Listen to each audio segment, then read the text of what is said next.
Usually when we sit down to trace the history of a naval legend, we're looking at these leather-bound logbooks, maybe some declassified admiralty reports. Yeah, the official stuff, the memoirs of some admiral with a chest full of medals. Exactly. You expect the story to be found in the dusty archives of a navy, but today the source material you've brought is, well, it's different. It is, yeah. We aren't starting with a peace treaty or a battle map.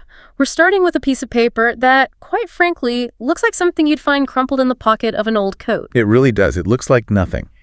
But what we're looking at is a canteen voucher, technically a piece of exonumia that was recently analyzed by the NESM. The Numismatics Exonumia Scripophily Museum. That's the one. Yeah. And while it looks like a scrap of trash, this specific scrap is basically the Rosetta Stone for one of the strangest, most chaotic naval biographies of the 20th century. I have to admit, when I first saw the scan, I thought, okay, a lunch ticket. Are we really doing a whole deep dive on a lunch ticket? It's a fair question. But then you start peeling back the layers. I mean, we're talking about a ship that served 3 different regimes under 3 different names and somehow connected the hunt for the Nazi battleship Bismarck to a Chinese accommodation and warehouse ship. It seems like an impossible trajectory, doesn't it? Yeah. But it all makes sense when you look at the economics behind it. And that's our mission today. Okay. We want to use this one voucher to trace the life of the HMS Aurora, but more importantly, to understand how a high-tech weapon of war ends up as a footnote in an industrial canteen. So let's unpack this. I want to start with the object itself. I'm looking at the scans from the NESM, and it feels like I'm looking at 2 different universes just pasted onto one slip of paper. That's exactly what it is. It's a physical manifestation of a regime change happening in real time. Okay, so let's describe it. On the front, the obverse, it feels very old world military. You've got this intricate, detailed red line art drawing of a cruiser. Yeah, majestic. Yeah, totally. It's cutting through the waves, smoke pouring from the stacks just screams naval power, and the face value is printed as 300 yuan in traditional Chinese characters. Right. Now, stop and think about that number. 300 yuan for a meal ticket. That high number is the first huge clue. Okay, why? It locks us into the late 1940s, specifically the end of the nationalist government's control.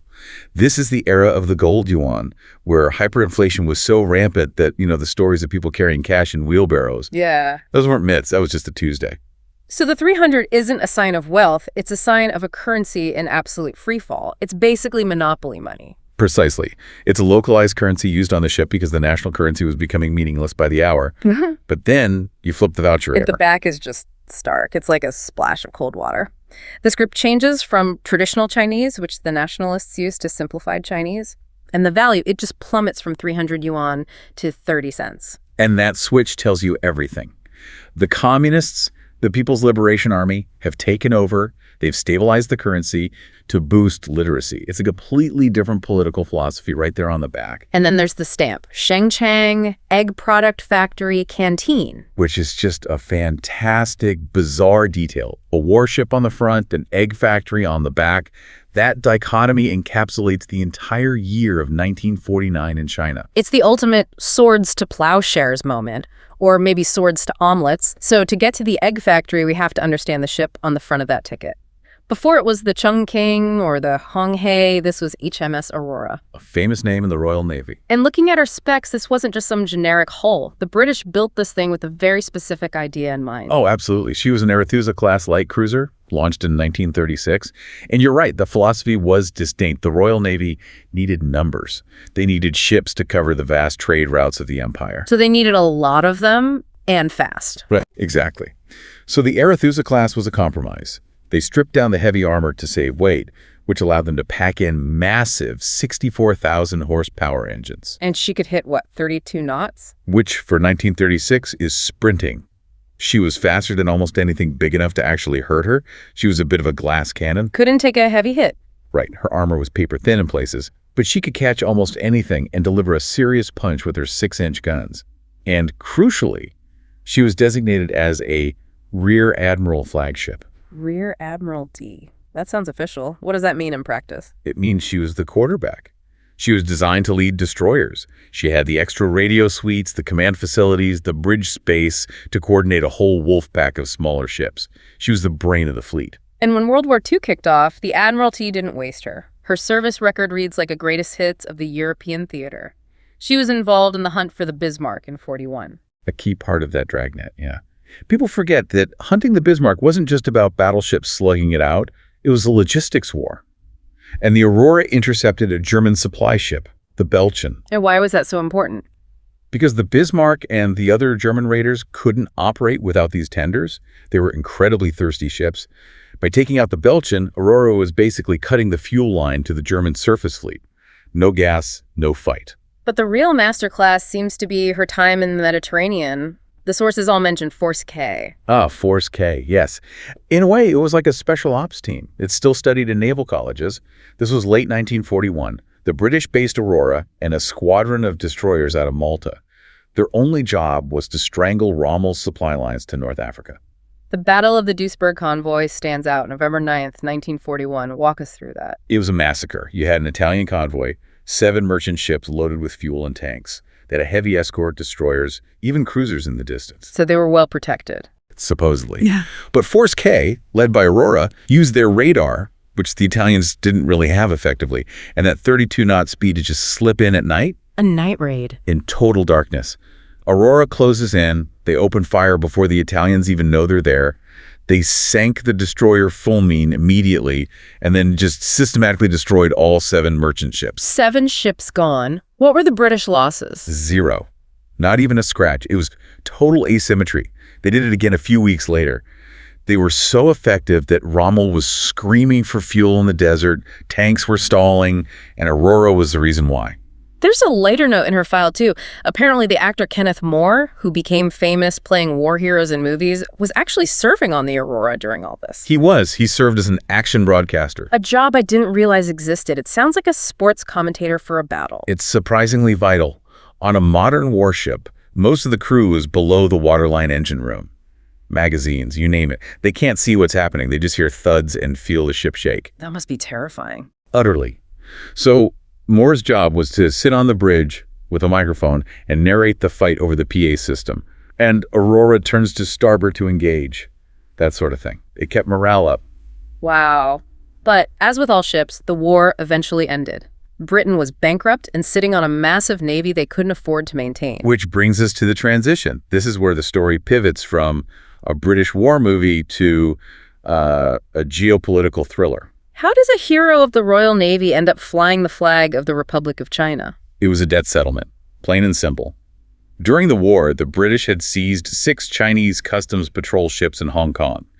Those ships were lost. The Chinese nationalist government wanted compensation. So the British, rather than paying cash they didn't have, essentially said, we have a slightly used light cruiser available, low mileage, good engines. That's the short version. In May 1948, she was officially transferred and renamed the Chung King, or Chongqing, after the wartime capital of Chongqing. And overnight, the balance of power in the Chinese Civil War shifted dramatically. The PLA had nothing that could touch this. Absolutely nothing. The PLA had some wooden junks, maybe a few captured gunboats. The Nationalists suddenly had a 5,000-ton cruiser with modern radar. She became the flagship immediately. She was what we call a fleet in being. Fleet in being. Unpack that for us. It means the ship projects power just by existing. You don't have to fire the guns. Just knowing the Chung King is patrolling the Yangtze River forces the enemy to change their entire strategy. You can't cross the river if that monster is waiting for you. Exactly. The Chung King was the doorman. As long as she blocked the river, the PLA couldn't cross. So the fate of a nation is resting on this one ship. But, and here's where it gets really interesting, a ship isn't just steel and guns, it's people. The mutiny began on February 24th, 1949. Who led the charge? It was a group of communist sympathizers who had quietly infiltrated the crew, utilizing the rampant dissatisfaction. It was an 18-year-old sailor named B. Yuan. 18. He hijacked the most powerful weapon in China. How did they even pull it off? Speed and surprise. He and his group raided the small arms locker, armed themselves, and just stormed the bridge. Yeah. They threatened to blow the ship's magazines if Captain Deng Xiaoxiang didn't defect. So the captain was forced into it. He had no choice. Yeah. He'd lost control of his crew. So they sailed the ship north to the communist-held port of Yantai. The psychological impact of this must have been devastating. A flagship, the pride of the fleet, defects entirely over a logistical failure. It was a catastrophic blow. It completely shattered Chiang Kai-shek's political credibility. His mandate of heaven was gone. The ROC's most powerful naval deterrent was now in enemy hands. and without the Chung King blocking the river. The PLA crossed the Yangtze shortly thereafter with little effective resistance. This single mutiny, driven by the desperation hinted at on our little chit, fundamentally secured the communist victory and forced the nationalist retreat to Taiwan. So the PLA now has this ultimate prize, but the nationalists weren't just going to let him keep it, were they? No way. The mentality was scorched earth. If they couldn't have it, nobody could. They used their remaining air superiority to try and destroy the vessel. The Nationalist Air Force, which still had American bombers, tracked the ship to Huludao Harbor. On March 21st, 1949, Nationalist planes bombed the Chung King, striking the stern and causing severe damage. So the PLA realized they couldn't protect it from the air. Exactly. So they made the strategic decision to scuttle it. They opened the seacocks, greased the machinery, and sank the vessel in 11 meters of water to protect it from total destruction. And the PLA had no air defense yet. None. They were sitting ducks. The defecting crew realized the ship was doomed. So to save the hull from being totally destroyed, they made a hard choice.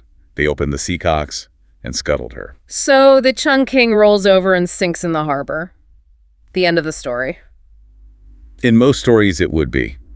But the new People's Republic of China was desperate for industrial capacity. The vessel was too valuable to leave on the seabed. So in the 1950s, with Soviet technical advisors, they salvaged the ship. They raised the hull from the mud. They brought it back from the dead. They did. But here's the catch. The Soviet Union didn't help for free. They expected repayment for their expertise. And China didn't have cash. No. So they paid in parts. They stripped the Chongqing. The massive British Parsons-geared steam turbines, the engines that let her hunt the Bismarck, were ripped out of the hull. The 64,000 shaft horsepower engines that propelled Force K to victory. Removed. Where did they go? Back to Russia? Actually, no. They were repurposed domestically. They were transferred to the Shanghai Department of Electricity. Wait, hold on. So the engines of this legendary cruiser ended up powering the lights in Shanghai. Exactly. The heart of the warship became a municipal power plant. It's a perfect metaphor. They needed electricity for factories more than they needed a blue water navy. A warship consumes resources. A power plant creates them. The warship literally became a power plant. The ship stops being a weapon and literally becomes a light bulb, so what's left is just a floating steel shell. The PRC's priority was rapid industrialization and electric power generation, not a high-tech naval fleet, which it couldn't maintain anyway. The cruiser was sacrificed for the infrastructure of the new state. What a bizarre, inglorious end for a proud flagship. Its remaining hull was essentially an empty shell after that. It was a long, slow, utilitarian death. The hulk was renamed Huang He Yellow River in 1959 for a salvage project that was abandoned. Then, in 1965, it was transferred to Tianjin, renamed Peiqing, and repurposed again. It was used as a barracks and training ship, powered by engines salvaged from a completely different, much older ship. They had various plans for it, salvage ship, training vessel, but the budget was never there. It eventually ended up being towed to Tianjin. The mighty turbines were gone, generating electricity miles away. Right. And what was its absolute final role? It was modified to serve as an accommodation and warehouse ship for the China Petroleum Bohai Company, CNOOC. Wow. And this brings us full circle to that voucher. It does. A warship that hunted the Bismarck ended its life as floating barracks for oil workers before finally being scrapped. It's amazing that this arc from home fleet commander to Shanghai power generator to an oil company's warehouse is contained in one hull. Thankfully, some physical pieces remain. Yes, the ship's name tablet and its bell are preserved in the Military Museum of the Chinese People's Revolution. And a twin 102mm gun mount, part of its original Royal Navy armament, was found at Loahutan Ocean Park, a tangible link to that original high-speed cruiser identity. And that small, unassuming canteen voucher, that piece of paper that was once worth 300 yuan and then 30 cents, perfectly captures the microeconomic desperation that fueled the entire catastrophe. It proves that technology and military might are only as effective as the basic logistics supporting the crew. So what does this all mean for you? You might think history is only determined by great battles, superior fleets, or charismatic leaders. One ship and one piece of paper shows that the fate of a nation, the success of a revolution, and the crossing of a major defensive river can ultimately hinge on something as mundane as failure in logistical oversight and the rare military chit that provides the indisputable proof.